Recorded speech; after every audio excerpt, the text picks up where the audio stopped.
So,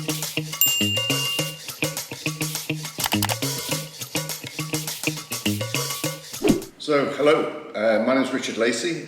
Today's video is about 8 things I wish I'd known about Costa Rica before I bought here. At the end, I've actually got a bonus for you, number 9, which I think is the #1 reason why I really love living here in Costa Rica. If you like today's video, then please subscribe below and just click on alerts so that you'll get notified next time I produce another video. So we'll get right into it. Number 1, I think most important, is about location. They always say location, location, location. And there are probably half a dozen nice beach towns where you might want to consider living, all on the west coast. On the east coast, on the Caribbean side, there are some nice, pretty little towns, but it's not really a place very popular for living, permanently. And between each of those different beach towns, there's a massive difference in prices, in amenities, in style of life, quality of life. Half an hour south of where we are now, prices are much, much lower. But you're living on a dirt road, proper supermarket is half an hour away, and it's a different lifestyle. If you're down in the south, Dominical is absolutely beautiful, but there's no real town center. You've just got a great long freeway and then lots of little communities along the way. And people love it, and a lot of people live down there and are very happy. But the point of number 1 is you just need to be aware there are lots of different places. If you're not quite sure, it might be good to come hire a car and just travel around for a couple of weeks, stopping off in half a dozen different places until you find a place that you really like. Number 2, Liberia Airport. So everybody seems to think there's only one airport in the country, which is San Jose, called Juan Santa Maria, which is by far and away the largest one, and it's in the capital city of San Jose. San Jose is not a pretty place. I say that with a lot of love. I lived there for 8 years or so, and I had a lot of fun when I was there, but it's not really a place you would want to spend any time, either as a tourist or even really as living out there. I was working down there, so for me it was important at the time, but I'm very happy now to be living out at the beaches. But most people seem to end up flying into San Jose, and then you have to stay overnight in San Jose, and it's just a hassle for me.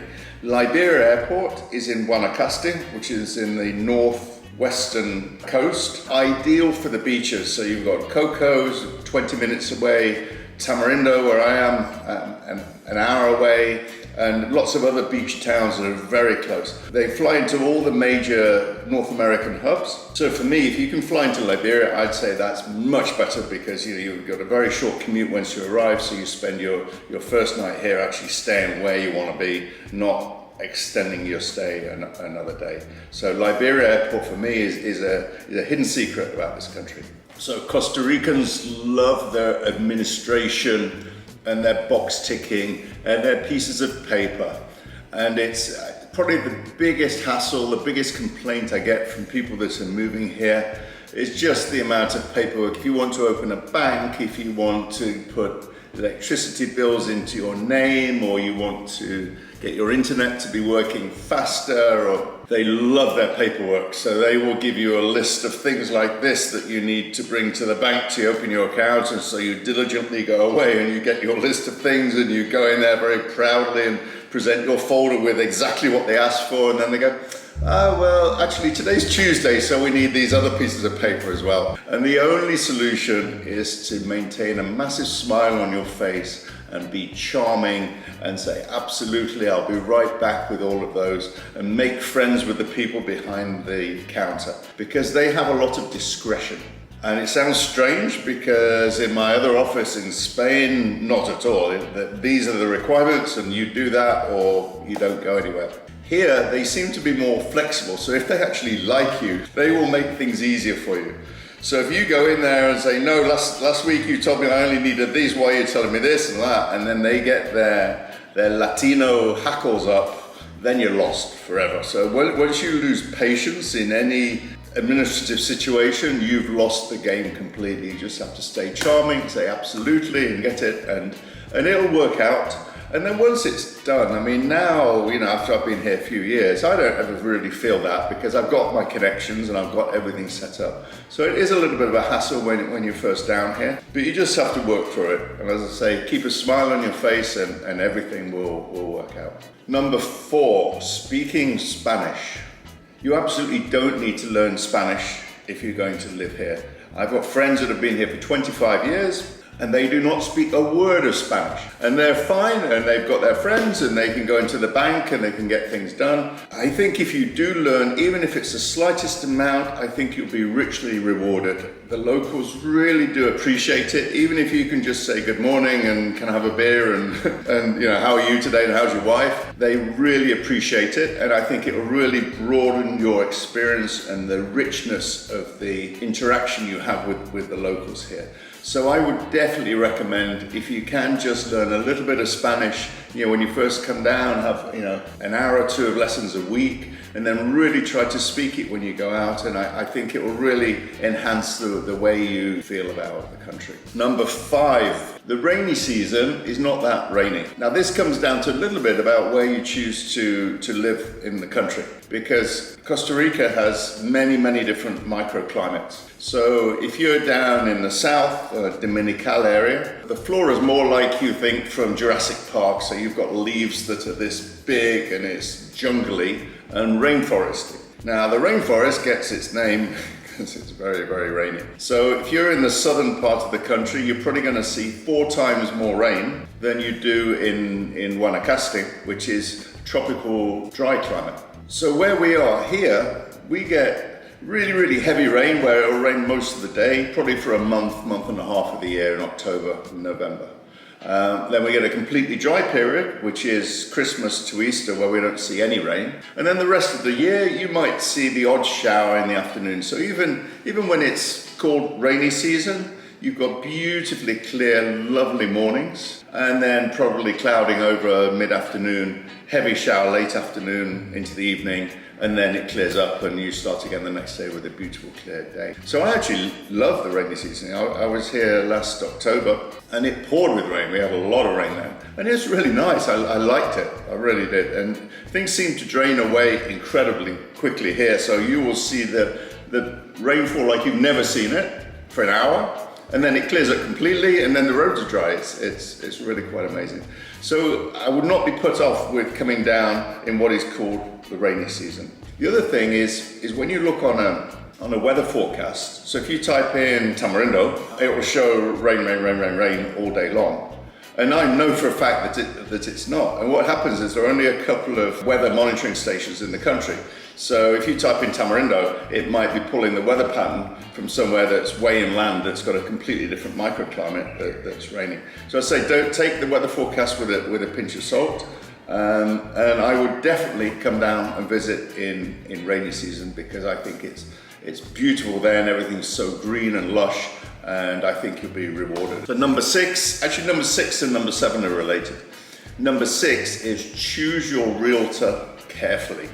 In Costa Rica, there are no requirements for anybody to do any exams or any courses to be a realtor. You can just wake up one day and call yourself a realtor, and everybody does. Taxi drivers, gardeners, you know, the cliche is when you've failed at everything else, you become a realtor. So just be very careful, because everybody will know a cousin that's selling a piece of land that's a real bargain, and don't get sucked into something because you think you're getting a bargain. Choose your realtor carefully.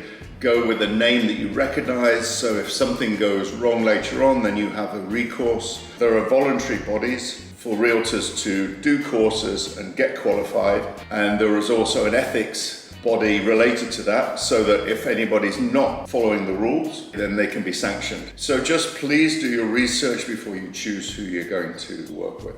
And that's related to number 7, which is bring your smarts with you. So if you're, for example, buying a property at home, then you've already got your attorney, you already know the areas, and you've also got a body of friends that you trust, that you talk things through and give you a little bit of advice. You end up making a good decision because you've got good, strong, independent advice from people that you trust. Now, when you come to Costa Rica, you don't necessarily have that. And I've seen shocking situations where people do things that they would never normally do at home. For example, sending a $100,000 deposit to the realtor that they just met on the beach. And then guess what? It all goes horribly wrong. Or you meet somebody who's got a friend who's selling a piece of land, and then that same friend is recommending you to an attorney, which might be related to the person that's selling the land. And then when you have the inspection done, it's the attorney recommending the inspector. And then suddenly you find yourself in a loop of people that have all got an interest in an outcome.